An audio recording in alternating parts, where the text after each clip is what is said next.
All right, we are live. Here with us, oops, sorry, technical difficulties. Here with us tonight. Oh my gosh, my camera is being strange. Why am I like that? Okay, is Shawn Coco, professor extraordinaire from Trinity College and an expert on Renaissance and Leonardo. Shawn, would you like to introduce yourself? Good evening, everyone. Thank you, Sonia, for having me on. I think I should qualify myself as an expert in first grade and fourth grade these days as well. Increasingly an expert in those, and my other fields of expertise seem to be receding day by day, but trying to still keep in it, yes. Yeah. I'm a scholar of the early modern period. I study the Italian Renaissance. I've taught courses on Leonardo. My area of specialization is a little bit later. I study Galileo and the 16th and 17th century in particular, but I have a deep interest in the relationship between images and scientific reasoning and theorizing. And this always brings me back to Leonardo. I was so thrilled to be able to discover you and your expertise, because I was a student at Trinity and reached out to a professor, and he said, "Oh, you've got to talk to Shawn." I'm like, "Okay." And it's been over a 2-year, really 2.5 year, I think, just sharing of knowledge, and it's just been so thrilling to work with you. And Shawn has given 2 presentations, both at Upward Hartford, and was actually the voice behind Leonardo and all the quotes that are in the dance. And that is really cool in of itself. Well, if I can say, it's been truly a collaboration, and for me to learn and to see how through choreography you can bring into the world and into motion aspects of Leonardo's work, and I think observation of the world has been really a lesson and a point of reflection for me, particularly thinking about motion and parts and wholes, and seeing the act of choreography and then the dance and the performance itself. It's a very interesting way to look back at images, which are, of course, inert, unless you conjure it in your mind. So to see you do that is I really think a gift for a scholar who's used to looking at a piece of paper or a digital version. Right. Thank you, Shawn. It was, and I, as I delved into Da Vinci's work, Leonardo's work, and I love the way you say Leonardo, you really helped me understand him even deeper because of the time, because you knew about images and what was going on. You could speak it and give me more sense of history, and the Italian history in particular, and that understanding. And I'm sure I gave it to the dancers as well as we went through the process.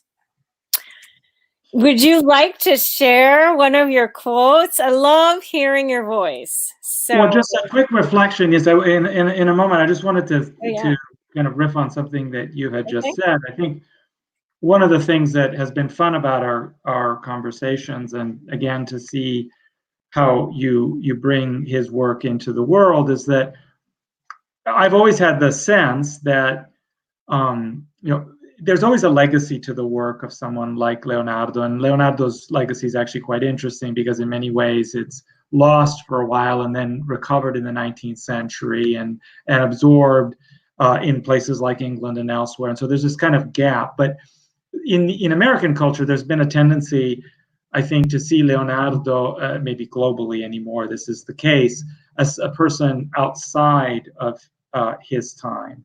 And I think one of the most powerful things that I think looking at Leonardo and the world around him is that he was very much actually a high expression of his own world, and that many of the things he did and his thoughts and his perspectives were really part of a larger culture. And he may have been extraordinary, but his notebooks are really works that he begins them, or the ones we have are later, so he's already mature and had absorbed a great deal by that point, learned a great deal from others, like his master Andrea del Verrocchio, and had absorbed so much of that, and is really an expression in many respects of his time. And so context, I think, matters, and he's such a powerful figure that can be transported out of a historian's always kind of consistent attention to context, and that's what's really fun. Like you use conversations kind of back and forth between bringing Leonardo into the 21st century and ongoing significance, the remarkable range of his vision, but also that fun pull of trying to kind of understand what was his world like, where did he come from, how was he like other thinkers in his own time who may not have been as extraordinary, but I think actually were part of a kind of orientation in artists' culture, and that is contained and reflected in his works. You said that so well. Well, I've learned it in having too. Well, and I think the whole idea of context, and even when I was breaking down the movement, and you helped point this out to me, and especially when I was thinking of, I think I may have poised it to you. There was no women movement or something. There was some context, and you said, or maybe it was that there was no dance sort of that he had perhaps reflected on. You said, well, the movement was in everything that they were doing at the time, whether it was the jousting or the work, or that he was making those observations, not just dissecting bodies, but looking at how the bodies moved. Yeah, in terms of the motion of bodies, he's so interesting, and just in that respect, if we take that sort of dimension of that aspect of thinking about the body as not something that's just simply sort of static, but is in motion, and the painter's need, which had been building for a very long time, and it's not something that Leonardo himself sort of invented, but the painter's need to represent the body in motion well has real roots in the world that they were in. That in fact, physical prowess and martial prowess is something that you can see he's drawing from his knowledge of observing individuals who may have been, dance and martial arts were very closely connected in many ways in a Renaissance world, that Renaissance scholars were also codifying certain motions and gestures, whether they were relevant to, say, fencing, and so there's this wonderful kind of flow of expertise. And Leonardo is a remarkable, again, observer of the larger capacities of his culture, rather than someone, I think, how we maybe sometimes want to see him, who just saw things that no one else understood. He's a great core of these aspects, wielding, of course, an extraordinary genius and ability to synthesize and then re-express what were the circuits of his culture. Nice. I was thinking that we could jump over to some of the images if you're interested in that. Sure. And then we can go, if you want, we can also go to some of the text as well. We can do in whatever order you'd like. Yeah. Oh, why don't you start with a text? Great. I think this is one of the ones that appears in your or we hear in your performance. I'll read it first in the Italian and then in the English. Okay. Come il sangue che torna indietro quando il core si riapre, non è quel che riserra le porte del core. That the blood which returns when the heart opens again is not the same as that which closes the valves of the heart. It's a wonderful example of, again, sort of note-taking, amazing note-taking. I would like my students to take notes this well. You know, a very mature observer who is here. You have this sort of fragment of an observation about blood flow and about you know, trying to understand what he called, you know, one way in which he expressed the sort of circulatory system was the albero delle vene, the tree of veins. And so typical of Leonardo's capacity to detect patterns in the morass and all of the complexity of the natural world, and to see ratios and symmetry and order in those, and to understand that the vascular branching networks of trees followed certain rules and proportions that may be in fact identical, something we now know, to capillary networks in an animal. These are you know, again, you have these sort of succinct compressions of a specific observation that's really part of a larger attempt before the scientific revolution and before modern science to come at a kind of understanding of the laws that might indeed govern all of that extraordinary complexity of the world. And so it's a very, I think it's a wonderful, evocative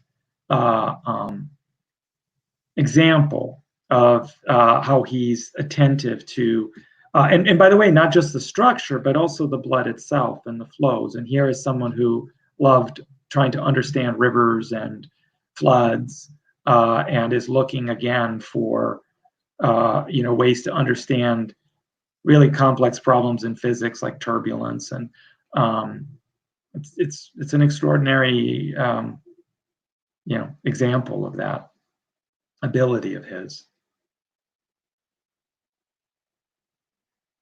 Uh-oh. Say it out loud. It sounds very poetic, whether it is in Italian or English, and almost romantic in a way. I mean, it's sort of the rhythm and everything else. I just think it's interesting. Well, there might be another reason. Oh, I think I might have lost. Oh, I just lost you for a second. But yeah, there's another, you know, kind of potential reason for the rhythm that we actually might miss. And there's you would have to talk to a truly dedicated Leonardo scholar to get a you know, really maybe current definitive understanding of this. But there's a lot, I think, has been thought about his backwards writing and why he wrote that way. And I think one of the things that maybe is worth remembering, which actually connects to the rhythm and the way in which the syntax and expression, is that one of the things that he's also doing is writing so that he remembers. And the act of writing is a way of taking that information and encoding it in muscle memory. And so I think I would like to imagine that he's sort of, you know, I wouldn't say singing these, but he is uttering these sentences as he's writing as ways of also storing in his mind all of this information that for us working today, we can make notes and we can pull them up from and we don't have to undertake that effort of memorization. And one possibility for writing backwards is that it actually forces him to remember. And that's a speculation on why he did it. And there's no really right definitive picture, but these these attempts to, I think it's worth for a modern reader to understand that there's more than just sort of jotting this down once, that he is trying to retain and practice this information, and that he's really experienced by the time he's writing these things. Right. That makes so much sense. Interesting. We could go on about handwriting and how powerful that is, which then kind of leads me into how powerful it is to see his drawings and his brush strokes and his hand strokes and everything like that. I was fortunate to see 200 of the drawings at Windsor Castle, and there's a great link now that they've put everything online, and it's going to be on our website as well. But that it's layers and years of expertise. It isn't just like you make one stroke. There's the how the pressure, the flick of the wrist, all of that. And he actually details, well, I mean, he speaks to some of that in his notebooks, but I think seeing the visual, the drawings is just 500 years old, and how powerful they were, and still are, is amazing. I'll share those in a bit. Have you have seen some of his work? Yes. I have actually most recently in an exhibition in Italy. Most of the work that the kind of primary sources I work with most closely are date usually from about 150 to 200 years later. A lot of scientific illustration, and what I find very interesting there is that there's the same what you described so poignantly, Sonia, sort of seeing, the kind of graphic impress of the sustained work of an observer, and kind of confronts you with the reality that you couldn't just look. You had to have this extraordinary skill to take what you were seeing and translate it. And of course, who more than a painter to be so aware of that circuitry?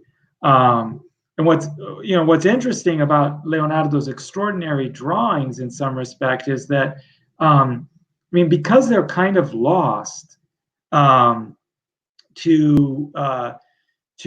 kind of much of his culture of the time, and they're really not reappreciated centuries later. He is, in his really kind of moving way, directly disconnected from later illustrators who are, in some cases, having to kind of rediscover and re-understand his what he was able to achieve. I'm sorry for the extraordinary go. My wife's computer is going crazy, and I about it. What's going on? I touch it, it'll explode. So I have to, but I'm standing in front of it. So I feel like I'm in a dance club. Yes. But certainly, the works I looked at most recently were actually relative to. I don't know if you have the map of Imola as one of the images we might view, but the maps I saw most recently in person were maps that he did while he was in service of the Duke of Milan, and was in fact one of his chores was to, one of his sort of jobs was to look at the flow of the navigli, which were the canals of Milan in the late 15th century. And these were made Milan actually a water city in ways that we've now forgotten because they were filled with subways subsequently. And there's only some of that sort of extraordinary canal structure in Milan left. But those drawings preserve that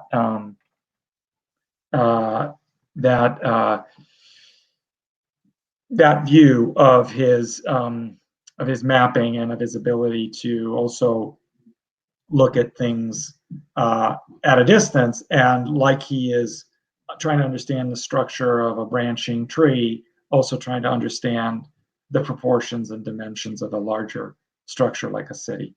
And that's a very cool aspect of his work. But these are younger works than the ones that you are likely to have seen in the Windsor collection. So it's an earlier phase in his work.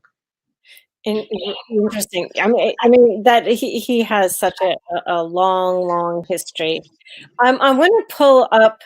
I'm going to do my best to pull up and screen share here. Hang on, because I'm just curious. What? Hang on. If you have the map of Imola, that one, oh yeah, this is Italy itself, right? Yeah. So hang on while I figure this out. I have no. Okay. I hope the audience is seeing only what I want them to see. Oh, there we go. Yeah, I brought that up. Oh, and there's the quotes. All right. So I'm unfortunately not seeing. Bummer. Oh, that's not going to help at all. Okay. Oh, that I don't know how to fix. That is unfortunate. Well, here, one way we could do that is you could toggle through, so you could show it for me and then just switch views and maybe show it to the audience. Does that work? Yeah, let me see if I can do that. I don't know if it'll work or not. Well, if you can tell me what you're viewing, I can try to bring it up. Well, hang on. I'm gonna a deluge, 1517 to 18. That's not the one I want you to see. All right. Is this in the Windsor collection? Yeah, it is. All okay, right. I'll go right to it. What section is it in landscapes? Yes. Okay. I'm on my way.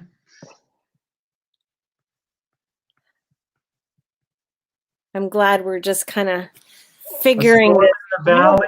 Which one is it? A river landscape? Okay, hang on. I am going to get us there somehow. Technology does not always work in our favor. No, we're all adjusting to a new world. That's not what I want. Sorry. I really wanted you to see this. Okay, I am not having a good time with this. I don't know why it's doing it. Which one is it? I can just bring it up on a Yeah, no, I don't have the title in front of me on a couple of them, but it isn't in the maps, the map section. Oh, it's in the map section. Okay. Yep. Mm-hmm. Yep. I can go right there. I'll find it. Just need to navigate back. Maps. Okay.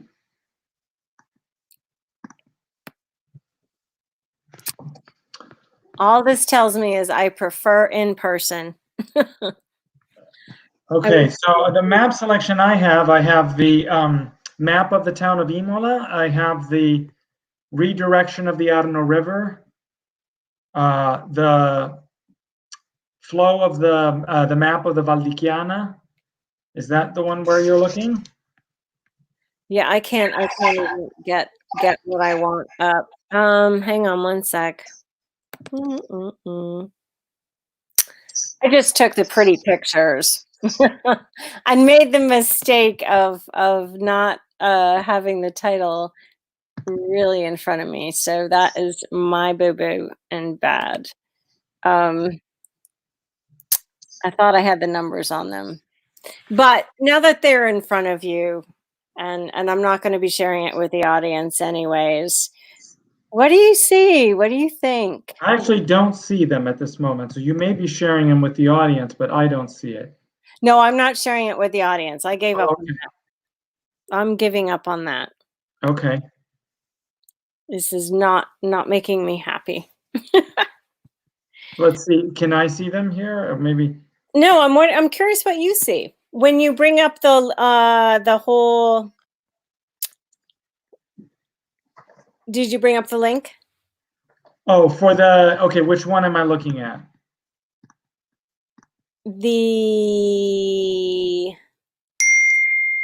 landscape. In the Windsor, the Royal Collection? Mhm. Yeah, I'm just curious what your thoughts Yeah. are. Let's just say that. I'm just curious what your thoughts are. And then What we know about Leonardo's landscape views, his, views of storms and of floods and so on and so forth. And there are a couple interesting things that can be said about them. I mean, one, they're late works, and he was ill in the late parts of his life. I think he had a stroke and had lost use of an arm, and so some of his later kind of obsessions with floods and storms are, interesting. I think probably evidence of his own uh, age. And late in life, he had traveled to the court of the French King Francis I, as king who was actually responsible for so much bloodshed in Italy, and would go on to be responsible for even more in decades to come, or in the years to come. Leonardo died in 1519 in Amboise in France as a kind of celebrated figure. But a lot of these, depictions of turbulence, what they, biographically, that may be a dimension of them. What they, I think, do in terms of helping us understand what he had done all along in his work was an attempt to distill down a kind of uniform understanding of nature, how the parts and the whole relate one to the other, and to try to understand particularly the kind of ways of representing and depicting change and turmoil and upheaval in the natural world. And this is both a really interesting kind of scientific and artistic problem. How do you do that? So you can think about really kind of a long continuity of someone who had to think about how to represent bodies in motion and battles, and but also I think really understands that there's a kind of problem, a really interesting problem to get at here, about sort of nature in its most confused. How can you discern a pattern in all of that complexity? And so I think you and I have spoken about this in some of his comments on fossils, for instance. He observes that when he sees fossils up high in the mountains in the Apennines, and he sees one of the kind of prevailing religious explanations for such, that would have been used to explain such a kind of phenomenon in the rock, would have been evidence of the flood. Of course, he was part of a proto-scientific culture that actually would not have turned to the Bible for an explanation of such things, but would have actually gone to Aristotle, who basically argued the world was eternal. And so there's a whole world of knowledge that would have not relied on the Bible. But here you see his kind of the way he inflects that particular perspective by understanding that he knows what turbulence looks like. He's thought about it, and when he sees that those shells are not deposited as they would appear on the sea floor, as a kind of living mat of organisms, but rather jumbled here, and rather they're not deposited jumbled here and there as they would be by a flood, but rather reflect a kind of order, he makes this inference that there couldn't have been a flood, that there's something else, that these mountains must be very old. And so these are problems that he's trying to solve when he's sketching. And we began today by thinking a lot about his words, but I think Leonardo believed that images could be superior arguments, and were in fact had the capacity to explain these things better than words could do. And you have an artist's swagger, maybe because he was not learned by the standards of his day. His Latin's not so great. He didn't know Greek.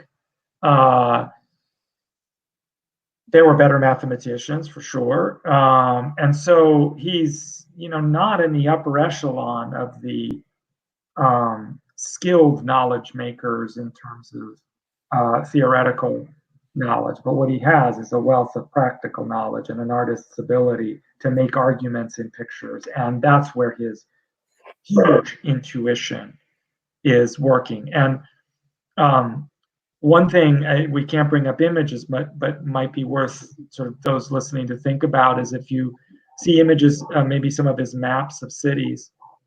There's a wonderful map he made of the town of Imola that's in the Windsor collection and is profiled in the exhibition you just told everyone they could go and check out. And that map is a wonderful example of how he sketches this city that he's present in, because he's serving a warlord, Cesare Borgia, who's the son of the Pope Alexander VI. And Cesare Borgia is advancing towards the town of Bologna. He's been moving into this region called the Romagna, and he's kind of conquering as he advances. It's the fall of 1502, and he's essentially an expert, Leonardo, in helping the armies of Cesare Borgia. And he does this great map of the town of Imola, where he casts a circle around. He gives it a Euclidean.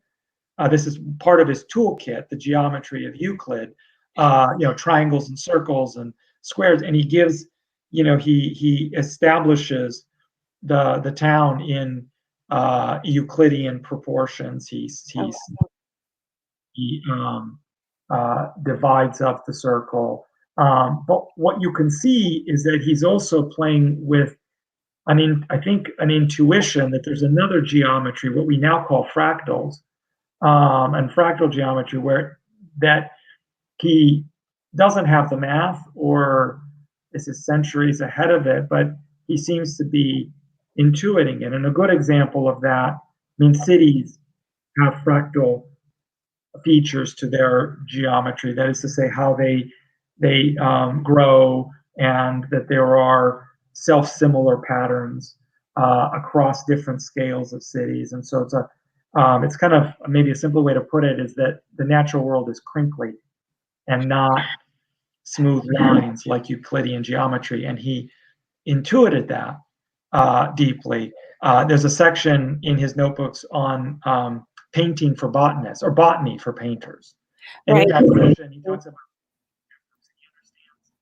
what we now know is area preservation in branching networks. That there are ratios that in branching tube networks, like capillary systems or the branches of a tree, that there are geometric ratios that explain that. And he doesn't have the math to really, but he sees it and he gets it. And so his drawings, whether they're storms or other things, are,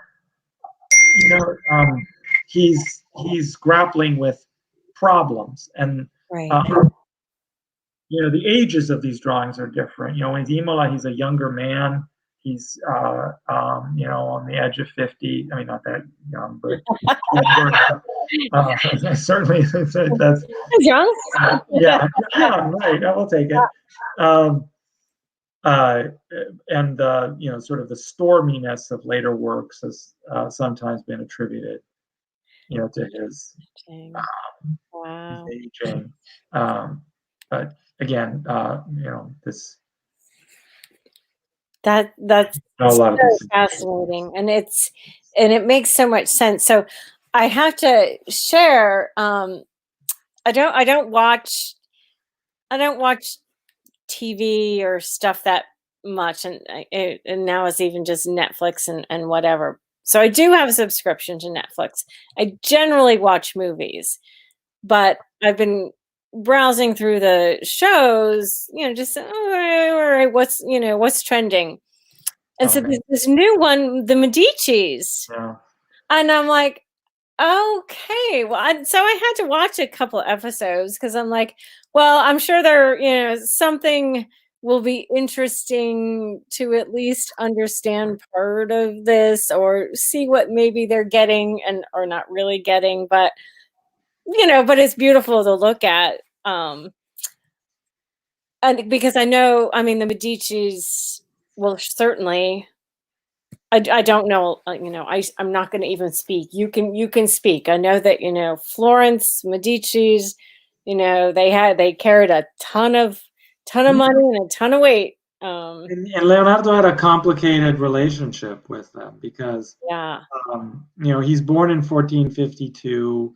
He is, a young man coming of age, and I think he's registered in the Painters Guild in 1472, at which point the Medici, who had been a kind of banking patrician Florentine family, had by that point consolidated a kind of grip on an oligarchical and increasingly kind of a state that was increasingly becoming a kind of principality in the hand of this sort of finance. And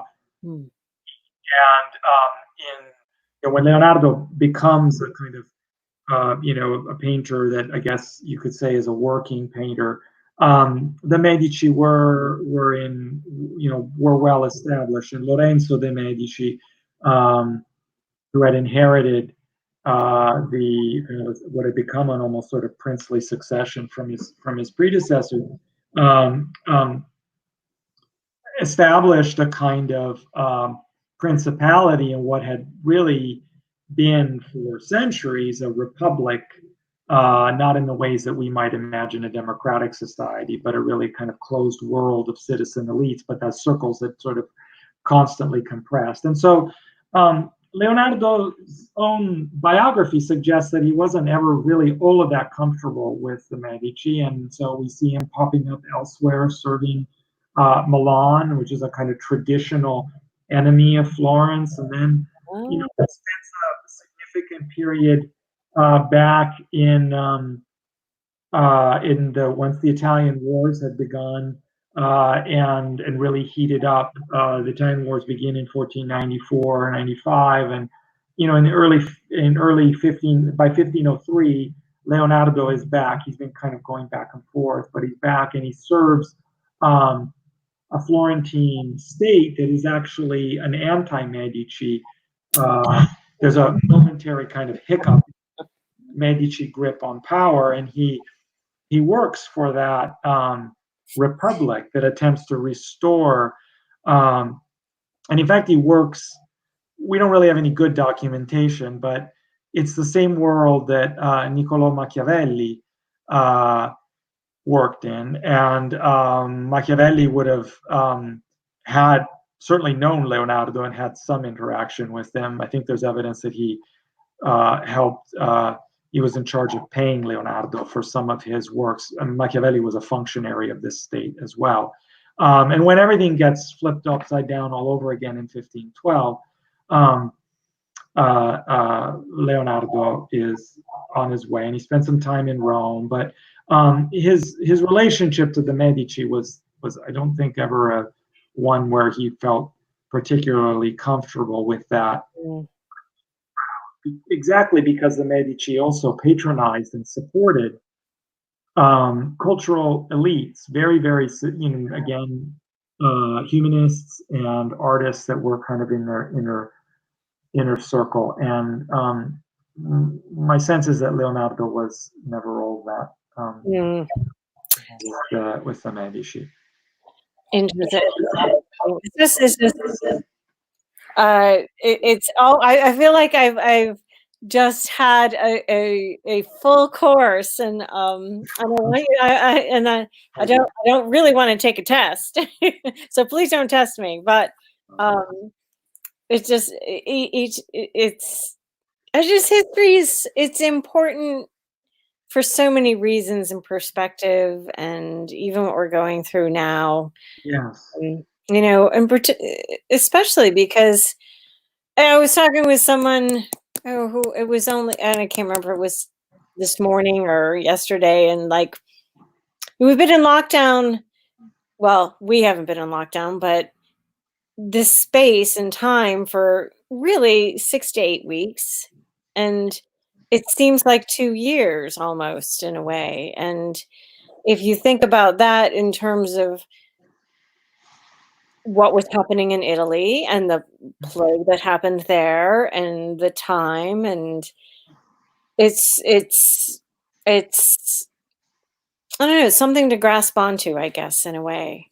Yeah, I mean, if I find comfort in exactly what you describe, is that Leonardo's lifetime was engulfed by a vast and unfolding and unremitting sort of tragedy. Right. You know, pandemic disease epidemics were recurring.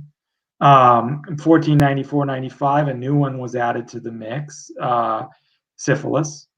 Oh, And syphilis had devastating, long-term, debilitating effects. It was brought likely by the French invasion. The evidence of it in Italy comes following the French invasion of 1494.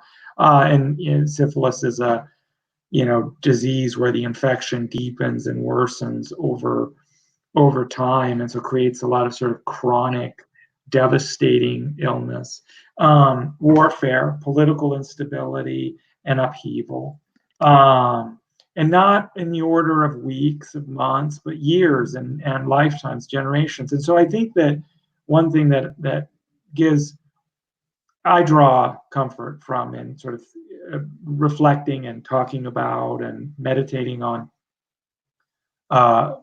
work of people like Leonardo is that they were able to do that through all of that hardship, and perhaps had a wisdom that maybe we're regaining, and that's that the world is an uncertain place, and that the only thing that's normal is change. And I think that's what Leonardo would have reflected. That's what he's looking for in the observation, that the only steady state is a kind of constant, unpredictable nature. And I think losing. There we go. society. What was that?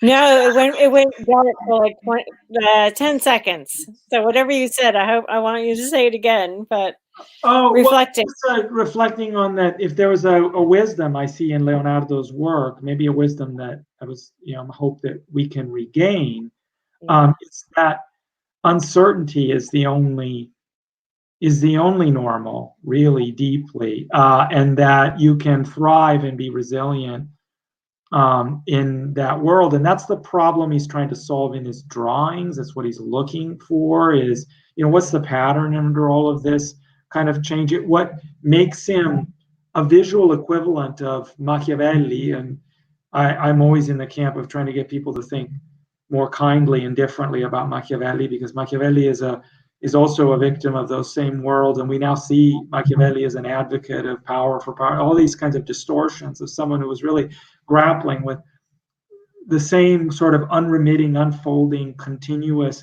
political and we would now say public health and tragedy that's unfolding in their time, and trying to find ways to respond to it. And so I think that that's a lesson in Leonardo's, not just his own resilience, or not just admiring that he worked in such times, but rather something more subtle, which is how he understood his times and how he understood life. So, because I think sometimes we can take it out of context and say, "Oh, isn't it so cool and so amazing that they were able to work when everything was so, so crappy?" But the reason why they were able to do that is because they didn't think that the world was just a normal, steady state. They had understood, and they too had to go through Right. I think that's in a sense what we're going through. When these wars hit, when all of this, it comes on the edges of decades of building anxiety. There was a lot of fear that the Antichrist, it was their expression of what they sensed, that the dam was about to break. And when it breaks in the 1490s, then they're left generation. I mean, imagine living, 1494, the wars begin, 1525, the biggest battle fought since the Roman period. The advent of gunpowder on the battlefield, states toppling left and right, all things that we met, food insecurity, public safety, all of these things break down profoundly.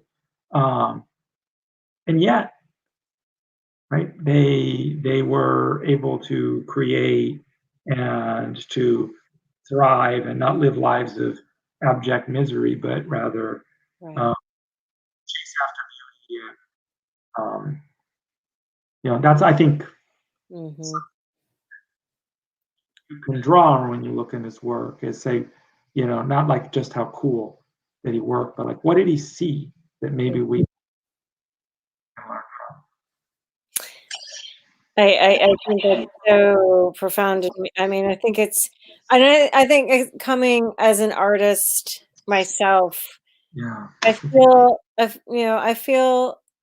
my job in a way is to look and listen and observe and find the beauty and not just the beauty. I mean, I certainly go down those tracks of hard and despair and the ugly, or what is considered ugly, or dark, but to also be looking at the light and the color. And I think